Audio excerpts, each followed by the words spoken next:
Students, good morning. Students, today is 21st January 2021. Your chapter 10 international business was going on. Students, in the last class I have taught to you about the advantages of the international business. There were two parts, benefits to the nation and benefits to the firm. Both the parts I have taught to you in the last class. Okay. So today I want to continue from the disadvantages or limitations of international business. Okay. Disadvantages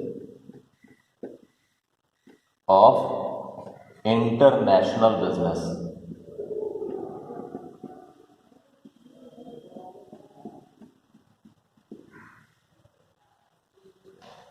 Disadvantages of the international business. You know about that, students. There are various complexities or problems involved in the international business because that type of the business is not based on your specific boundary of your country. So there are some major problems that has been faced by the international business. So first is related from the first main problem is different currencies. Different currencies. Okay, so look here. You know about that each and every country has used the different types of the currencies. It means their medium of exchange is money, but money is related from the different type of the currency in each and every country. So every country has its own currency. So importer has to make payment in the currency of exporter's country. It is necessary when the importer want to import the goods from any other country. So it is necessary to pay the amount of the goods in the exporter's currency's country. It involves risk of loss due to exchange rate fluctuations. At the time of the exchanges of the currencies, if there is any type of the fluctuation, so it will be create a risk of loss in the international business. So that is the major problem, that is the major disadvantages of the international business on the basis of the currencies. Okay. Second point is legal formalities.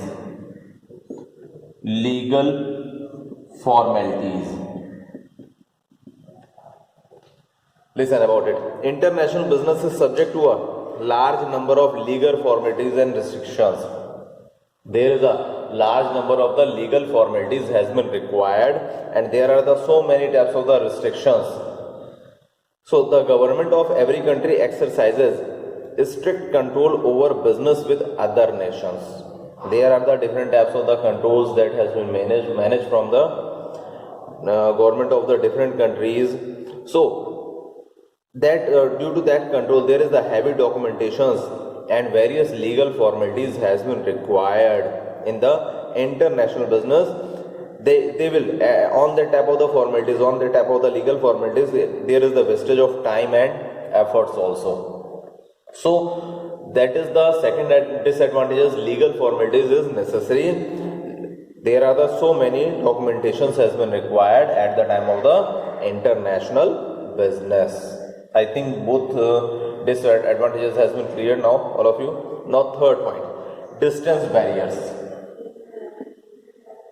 Distance barriers. Distance barriers. You know about that due to large distance between countries, it is difficult to establish quick and personal contact with traders from different countries because the distance is so large between the two countries. So it also creates problem of time gap between placement of order and its execution, or transport of goods and greater transit risk. It means on the basis of that type of the distance, there are so many types of the problem that has been faced by the businessman at the time of the transportation of the goods, at the time of the placing the order, at the time of the delivery of any type of the goods or as per the order. So this is the barrier of distance. Due to the distance, due to the large number of the distance, due to the maximum distance, the international businessman will face a problem. Okay, and there is the also required the risk also, because the goods has been exported by the exporter country's businessman, but there is a large distance. So when जब तक goods हमारा क्या importer के पास तक deliver नहीं होता, so there is the chance of any type of the risk. There is a chance of any type of the transit risk. So this is the third disadvantages. Now fourth, language barrier. Fourth disadvantage is language barrier. Students, you know about that in different types of the countries there are the different types of the language has been used. So due to different languages in different countries, it becomes difficult for traders to understand the terms and conditions of the contract. There is a specific type of the contract that has been provided by the any type of the exporter on their country's language. So it is difficult to understand about the terms and conditions of the contract. So there is the barrier of language. So these were the relates from the four disadvantages. I think four disadvantages you have cleared about it. Now I want to continue from the fifth disadvantage. Okay, ये जो हमारे चारों disadvantages थे ये आपको clear हुए होंगे. So हम fifth disadvantages बता रहे हैं. So look here, difference in laws. There are the certain type of the laws that has been followed by the each country. So there is the different rules and regulations. There are the different types of the laws. So it will be also create a problem. So international business transactions are subject to laws, rule and regulations of multiple countries. There are the different types of the rules. There are the different types of the laws that has been performed in the different types of the multiple countries. So different types of the laws that will be create a problem also in international business. Next, information gap. Information gap. Listen about it. It is difficult to obtain accurate information about foreign markets. You know about that. Each and every type of the information you cannot get from the foreign market, and about the financial position of foreign merchants. So on the basis of that type of thing, international businesses also create a problem, because at the time of the credit sale, at the time of the situation of the market, it will be bear by the loss of the importer also or exporter also, because this is harmful for both type of the businessman. So international business is harmful at the time of the information gap also. Last disadvantages, each and everyone know about it, that is related from the transport problem. 7th, transport problem. Transport problem. Listen, you know about that goods has been imported or exported through the shipping or airways. It means with the help of the water or with the help of the air transport, the goods has been moved from one country to another country. So shipping is less costly but time consuming. You know about that. The charges of shipping companies, the charges of any type of the goods that has been transported with the help of the shipping companies is less, but it is a so time consuming process. On the other hand, you know about that airways services is faster, but the cost price that has been involved related from the transport is very high. So on the basis of that type of thing, if you have imported goods with the help of the ship, so at that time there is the loss of time, because it is a time consuming process. On the other hand, if you have imported goods with the help of the airways, so it will be involve higher cost. So on the basis of that type of thing, your commodity, your goods cost has been increased. So it is a transport problem also involved in the international business. Clear, students? So students, these were the disadvantages of international business. I think each and every student has clear about it. Now students, I want to continue from the next topic, because advantages and disadvantages of international business has been completely finished. Okay? So look here, our next topic will be export trade. Export trade. Listen about it. Export trade refers to selling of goods and services by a firm of home country to a firm of foreign country. It means जब आपका goods या services क्या होता है, आपकी home country से किसी foreign country में एक्सपोर्ट किया जाता है, so that is relates on the export trade. Here you can write also about it. Export trade refers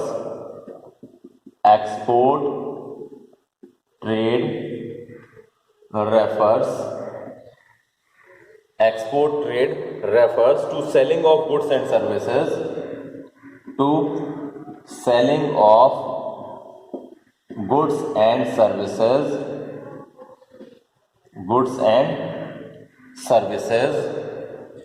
by a firm of home country, to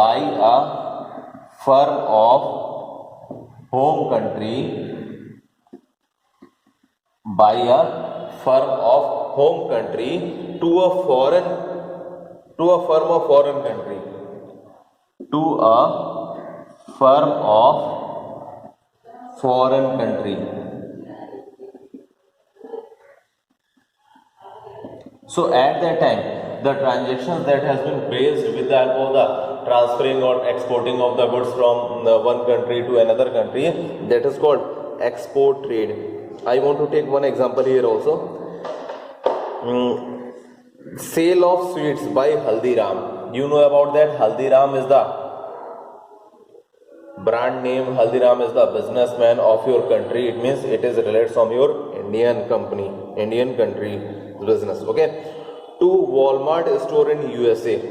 It means sale of goods by Haldiram. Haldiram ने अपना goods किसको sold किया? Walmart store USA को. Okay. The seller of such goods and services is referred to as an exporter. Okay, it means here Haldiram company is related from the exporter, and the overseas based by the buyer is referred to as an importer. It means in that example Haldiram is the exporter, while the USA company, that is Walmart store, is the importer. So on the basis of that type of thing, this is related from the export trade. Okay, it means export trade में दो लोग involved है, 2% involved, that is related from the exporter, and second is related from the importer. So I think the students meaning clear हुई होगी. Now I want to tell about the objectives of export trade. Objectives of export trade. Objectives of export trade. What are the main objectives at the time of the export of any type of the goods or services? First is to sell surplus goods. First objective is to sell surplus goods. You know about that, students. In the previous class I already taught to you about it. Relates from the surplus goods. If in any type of the country may produce a commodity or goods in such quantities that are more than its need. It means think about that, you are the Indian company, you involve any type of the productions from production industry, and आपका जो productions हो रहा है that has not been completely sold out in your country. So at that time there is any type of the surplus, there is any type of the excess production. So that type of the excess productions you have sold out to the another country. So export trade is undertaken to make fruitful use of such surplus goods. It means that type of the surplus goods has been provided the benefits to you, because on the basis of that type of the surplus goods you can get the better advantages, you can get the profit, maximum profit. So it will be related from the sale of surplus goods. So on the basis of that type of the thing, your surplus goods, your excess productions has been sold out in a easy way to another country. So that was related from your first objectives of export trade. Second is to make better use of resources. To make better use of resources. Listen, export trade widens the market for goods. You know about that. Export के कारण क्या होती है, हमारे market का जो area होता है वो ब्रॉड हो जाता है, बढ़ जाता है, because our goods has been sold out not in any a single country, not in our only own country, that type of the goods has been also sold out to any other countries. We can export the goods to any other countries. So a country can make better use of its resources by producing goods on a large scale, both for domestic use and export also. It means that type of the thing, on the basis of that type of thing, you can use the resources in an optimum way. There is no any type of the loss, there is no any type of the negative things related from your resources, there is no any type of the wastage.